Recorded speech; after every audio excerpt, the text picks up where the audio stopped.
बोधमयं नित्यं गुरुं शङ्कररूपिणं यमाश्रितो हि वक्रोऽपि चन्द्रः सर्वत्र वन्द्यते।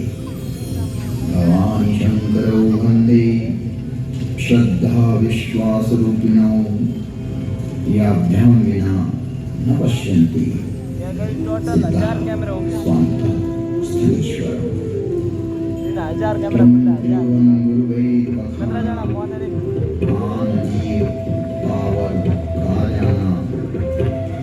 विश्वनाथ ममनाथ पुरारी त्रिभुवन महिमा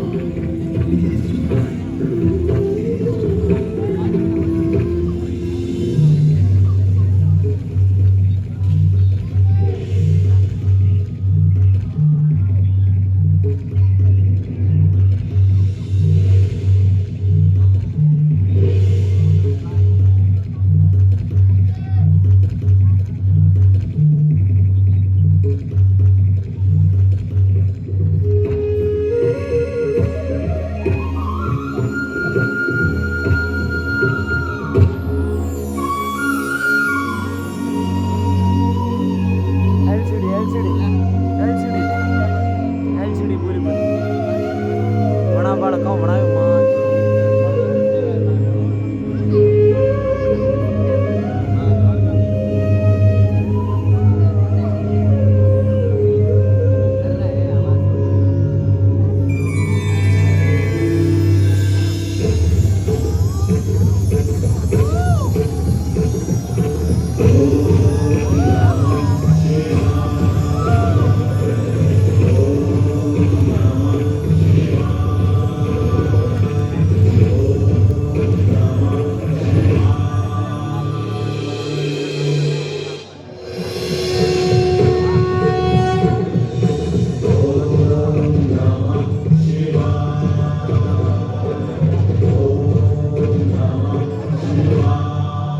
तो आइए इस कथा को अपनी अपनी आंतरिक अनुभूति के अनुसार इसे आत्मसात करें। एक कल्प की बात है जब बालक राम अपने आंगन में बाल क्रीड़ा कर रहे थे।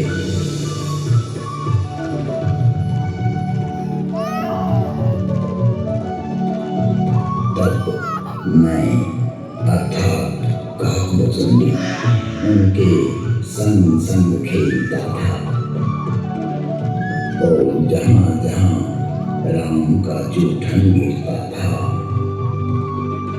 मैं खा जाता था।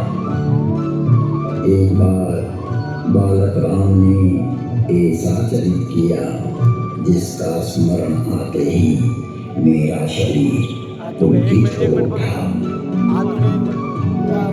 जब राम स्वयं की छाया को देखकर नृत्य करते थे और मेरे साथ खेलने लगते थे, मुझे पकड़ने का प्रयास करते थे तो मैं उड़ जाता था।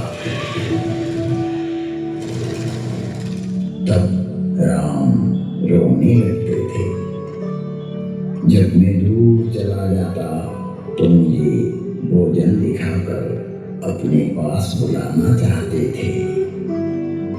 मैं पास जाता तो अपने छोटे छोटे पांवों से मुझे मुड़ मुड़ कर देखते हुए भाग जाते थे। यह प्राकृत शिशु लीला देखकर मुझे राम के ईश्वरत्व के प्रति शंका हो गई और मैं भ्रमित हो गया।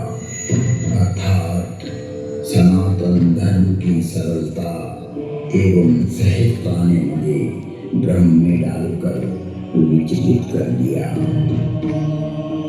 मेरा विश्वास सनातन पर शंका करने लगा और मैं सनातन राम की माया से ग्रसित हो गया। यदि सबका ज्ञान अखंड रह जाए तो ईश्वर और जीव में भेद ही नहीं रहता। मुझे माया के वशीभूत देख राम मुस्कुराए और मुझे पकड़ने के लिए दौड़े। तब मैं वहां से उड़कर भागा तो राम ने अपना हाथ बढ़ाया। मैं सातों ऊर्ध्वलोकों में भागा, भूलोक, भूलोक, स्वलोक, महलोक, जनलोक, तपलोक एवं सत्यलोक तथा सातों अधोलोकों में भी गया। अतल, पितल, नितल, गहस्तिमान, महातल, सुतल एवं पाताल लोक तक गया। फिर ब्रह्मलोक को पार कर जहाँ तक मेरी गति थी मैं गया, पर राम का हाथ मेरा पीछा कर रहा था। राम के ईश्वरत्व पर शंका करने से मेरी मति भ्रमित हो गई एवं मेरी चित्तवृत्ति संशय को स्थान दे बैठी। भागते भागते जब मेरी बुद्धि थक गई और मुझे तीव्रतम विश्राम की प्यास जगी तो मैंने अपनी आंखें बंद कर ली। मैंने उसी चित्त की तीव्रता को विश्वास में स्थित कर दिया। जब चित्त वृत्ति स्थिर हुई तो मैं पुनः अवधपुरी पहुंच गया। यह चेतसिक अवस्था का एक रहस्य है। मुझे मोह से ग्रसित देख राम विमोहित करने वाली मुस्कान से मुस्कुराए और उनके मुस्कुराते ही मेरी अंतःकरण की चेतसिक अवस्था से मैं राम के मुख में प्रवेश कर उनके पेट में चला गया। मैंने उनके पेट में बहुत से ब्रह्मांडों के समूह देखे। वहाँ अनंत लोक, अनंत आकाश गंगाएं, स्वर्ग गंगाएं, देवलोक, स्वर्गलोक, अनेकों सूर्य, पृथ्वियां, ग्रह और विचित्र विचित्र तारामंडल एवं अनेकों अकल्पनीय खगोलीय घटनाएं देखी जिसका वर्णन नहीं किया जा सके ऐसा अंतहीन आकाश देखा। कोटि कोटि ब्रह्मा विष्णु महेश देखे। भिन्न प्रकार के मनुष्य, दिक्पाल, गंधर्व, भूत, वेताल, किन्नर, राक्षस, पशु, पक्षी, सर्प और असंख्य विश्वलोक, द्विलोक एवं त्रिलोक देखे। कई ग्रहों पर विचित्र विचित्र आकृतियां, विचित्र प्रकार की ध्वनियां, भय एवं कोलाहल सुनाई दे रहा था।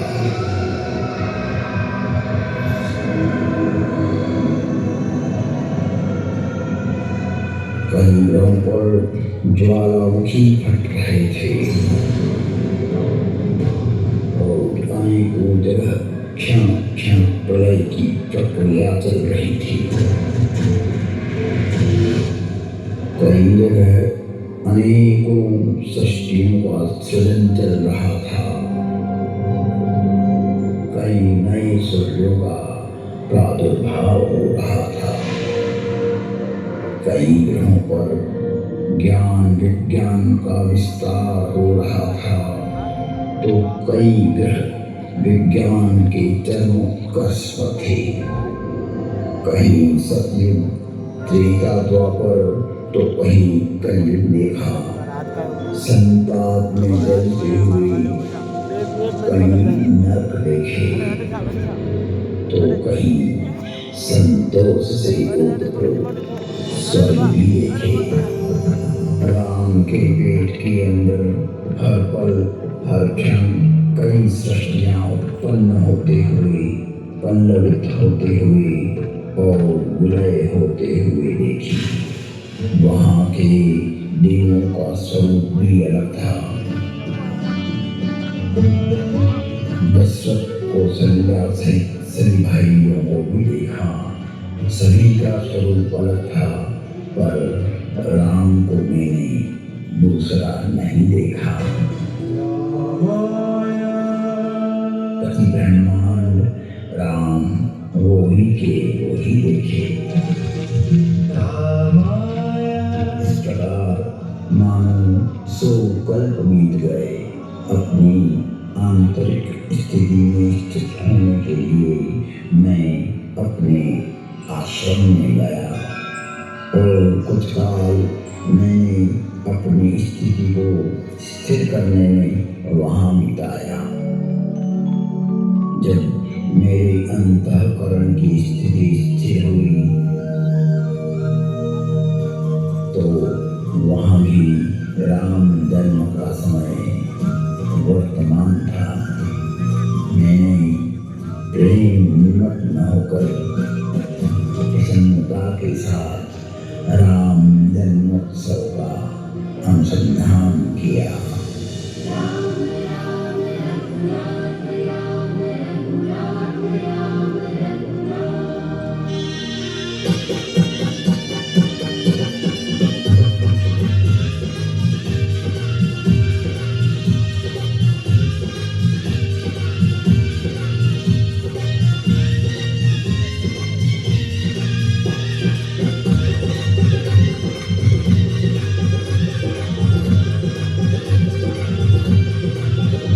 बधाई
मेरी बुद्धि पुनः सनातन सत्य में स्थित हो गई तो पुनः राम मुस्कुराए और मैं अपनी चेतसिक अवस्था से राम के मुख से बाहर आ गया और अवध के आंगन में पुनः राम मुझसे वही बाल लीला करने लगे। कई प्रकार से मैंने अपने आप को समझाया परंतु मेरा मन विश्राम नहीं पा रहा था। जिसने गुण दोष में इस सृष्टि की रचना की उसमें मैंने दोष देखा किंतु जब विश्वास रूपी अंडा पक जाता है तब सद्गुरु रूपी सत्य अपनी चोंच से अंडे को फोड़कर उसे अपनी दृष्टि प्रदान करता है। तभी परमात्मा होता है और जब परमात्मा अनुकूल होता है तो अनंत ब्रह्मांडों की यात्रा कल्पों एवं युगों की यात्रा का अनुभव सहज ही स्वप्न तुल्य करा देता है, मन के वेग की तरह करा देता है। वैसे ही मैंने 2 ही घड़ी में 100 कल्पों की यात्रा का अनुभव किया।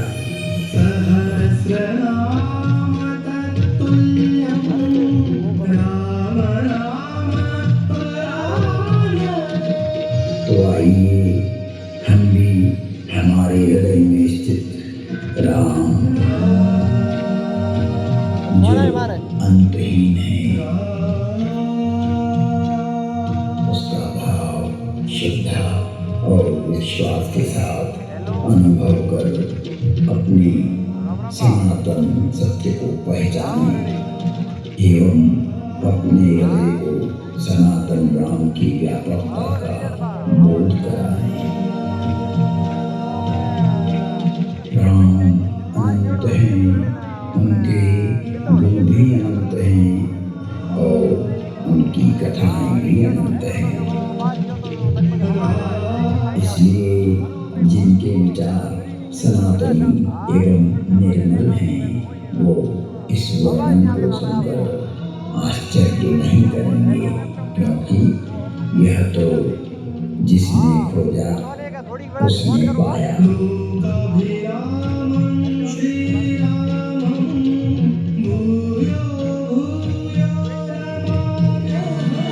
जिसका अंतःकरण ही प्रमाण होता है और यदि विश्वास हो तो अनुभव भी होता है क्योंकि सत्य की खोज में असफलता को कोई स्थान नहीं होता और विश्वास के बिना अस्तित्व समझा नहीं जाता। बिना विश्वास के भक्ति नहीं हो सकती और विश्वास के बिना राम द्रवित नहीं होते। राम की कृपा के बिना जीव कभी भी विश्राम प्राप्त नहीं कर सकता। तुम त्रिभुवन गुरुवेद बखाना आन जीव पावन का जाना विश्वनाथ ममनाथ मुरारी त्रिभुवन महिमा विदित तुम्हारी विदित तुम्हारी।